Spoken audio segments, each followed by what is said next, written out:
Olá, tudo bem? Nós estamos aqui para tratar sobre o terceiro tema dessa fase de processo civil. Hoje nós vamos falar a respeito da improcedência liminar do pedido. Para começo de conversa, nós temos que entender o que é esse instituto, o que é a improcedência liminar do pedido.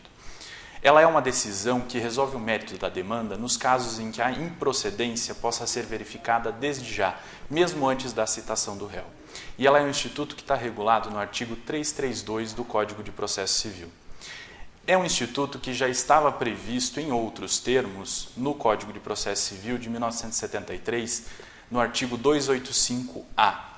Nesse código, a previsão era de que o juiz poderia antecipar o julgamento da demanda, julgando liminarmente improcedente o pedido do autor, desde que ele estivesse diante de uma situação em que não houvesse a necessidade de produção de prova, que fosse uma questão meramente de direito e que o juiz daquela vara em que foi proposta essa ação já tivesse julgado um caso idêntico.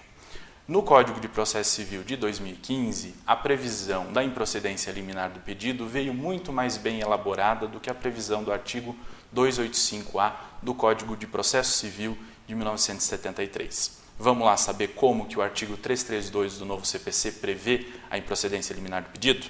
O artigo 332 diz o seguinte: nas causas que dispensem a frase instrutória, o juiz, independentemente da citação do réu, julgará liminarmente improcedente o pedido que contrariar. E aí ela lista uma série de hipóteses. Para começo, nós precisamos entender o que nos diz o caput do artigo 332. Quando há dispensa da fase instrutória, o que quer dizer isso? O Código está dizendo que, se não houver a necessidade de produção de provas ou de quaisquer outras provas que não aquelas já produzidas com a petição inicial, não havendo a necessidade de produção de outras provas, o juiz, independentemente da citação do réu, vai poder julgar liminarmente improcedente o pedido que contrariar. Agora nós vamos ver o que nos dizem os incisos do artigo 332. O inciso 1º do artigo 332 do novo CPC diz para nós que o juiz vai poder julgar liminarmente improcedente o pedido sempre que ele contrariar enunciado de súmula do STF ou do STJ. Esse inciso está tratando não só das súmulas vinculantes do STF, mas também de qualquer outra súmula editada, seja pelo STF, seja pelo STJ. A intenção do legislador ao firmar esse dispositivo foi dar aos julgamentos do STJ e do STF a força que a jurisprudência necessita para estabelecer o direito. Então, como se tratam de tribunais superiores que têm por finalidade o STF de fazer a uniformização do entendimento sobre o direito constitucional e o STJ a uniformização do entendimento sobre o direito infraconstitucional, uma vez que haja súmula desses tribunais prevendo num determinado sentido, o juiz, se não houver necessidade de produção de provas e perceber que o pedido do autor contraria algum enunciado do STF ou do STJ editado em súmula, vai poder julgar liminarmente o pedido. Nesse mesmo caminho, o inciso 2º diz para nós que, sempre que o pedido contrariar acórdão proferido pelo STF ou pelo STJ em julgamento de recursos repetitivos, o juiz vai poder julgar liminarmente improcedente o pedido. Mais uma vez, o Código está falando da necessidade de preservação do entendimento do STJ e do STF nas causas em que tenham efeitos para além das partes. Ou seja, quando se trata de recurso repetitivo, o que se está julgando? Se está julgando uma questão que tem importância para além daquele caso que foi analisado pelo STJ e pelo STF. Os efeitos são maiores do que os efeitos de uma causa simples. Nesse caso, uma vez que o STJ e o STF firmaram entendimento a respeito de um determinado tema, é imprescindível que os tribunais inferiores, que os juízos de primeira instância sigam essa tendência inaugurada pelo STJ ou pelo STF, já que nesse caso esses dois tribunais estarão desempenhando o seu papel de cortes supremas. Então, é fundamental que, ao escrever a sua petição inicial, o autor tenha em mente que o seu direito está de acordo com o entendimento dos tribunais superiores. Se estiver de acordo, o juiz não estará autorizado a fazer o julgamento de improcedência liminar. Em contrapartida, se não estiver de acordo com o entendimento firmado pelo STJ ou pelo STF, seja no enunciado de súmula, seja no acórdão de algum recurso repetitivo, e o juiz perceber que já não há mais a necessidade de produção de outras provas, além daquelas que já constam dos autos, vai poder realizar a improcedência liminar do pedido sem sequer determinar a citação do réu. O inciso 3º do artigo 332 trata do entendimento firmado em incidente de resolução de demandas repetitivas ou de assunção de competência. Nesse caso, se estabelece, da mesma forma como nos incisos anteriores, a força do direito jurisprudencial. Então, é fundamental que o pedido formulado na petição inicial do autor seja de acordo com os enunciados de súmulas dos tribunais superiores, seja de acordo com os acórdãos proferidos em recursos repetitivos ou em incidentes de resolução de demandas repetitivas ou assunção de competência. O inciso 4º vai tratar de enunciado de súmula de Tribunal de Justiça sobre direito local. Nesse caso, sempre que um Tribunal de Justiça, ou seja, um tribunal estadual, analisando legislação local do seu estado, firmar um enunciado de súmula, firmar um entendimento num determinado sentido, é fundamental que os juízos de primeira instância sigam esse entendimento.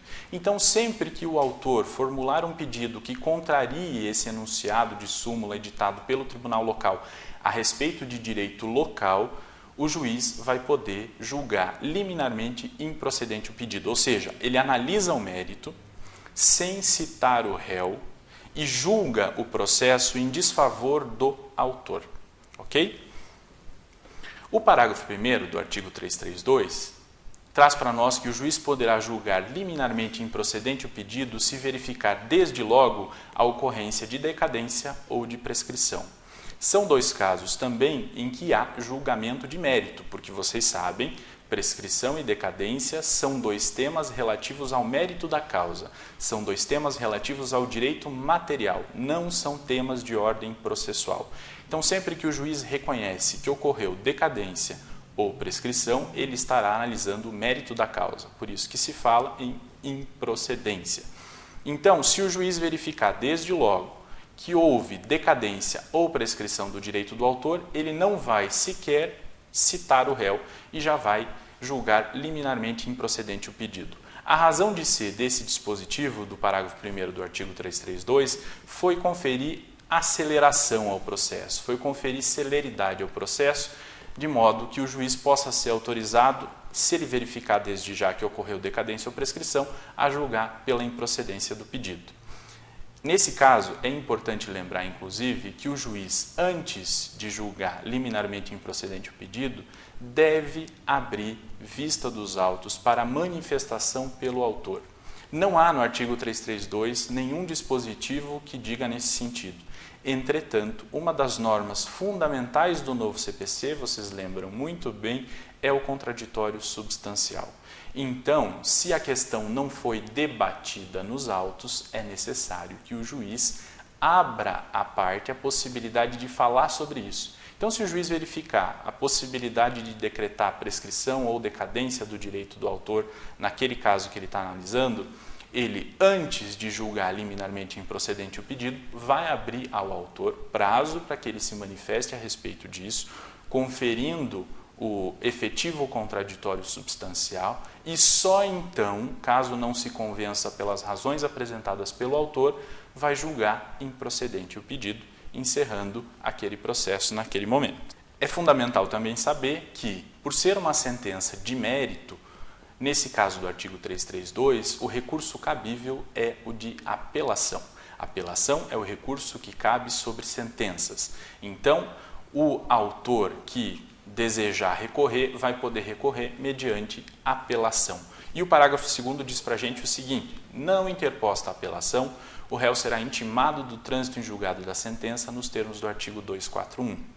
Ele traz a disposição de que o réu somente tomará ciência da existência daquele pedido que foi formulado e daquela sentença que resolveu pela improcedência do pedido formulado pelo autor depois da decisão e depois de ter transcorrido o prazo para recurso.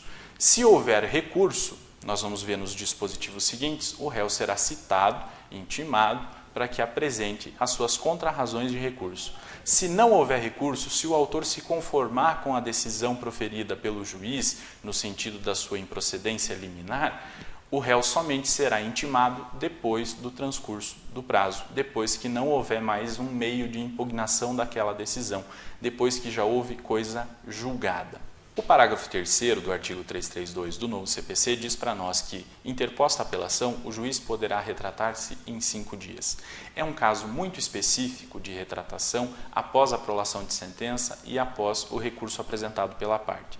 E é assim para se prestigiar a celeridade que o artigo 332 quer dar ao processo civil.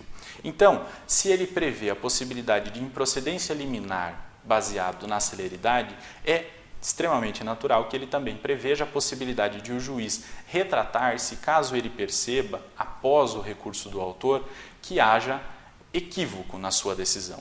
Então, com as razões recursais, se ele se convencer do contrário daquilo que consta na sua decisão de improcedência liminar do pedido, ele vai poder retratar-se no prazo de 5 dias.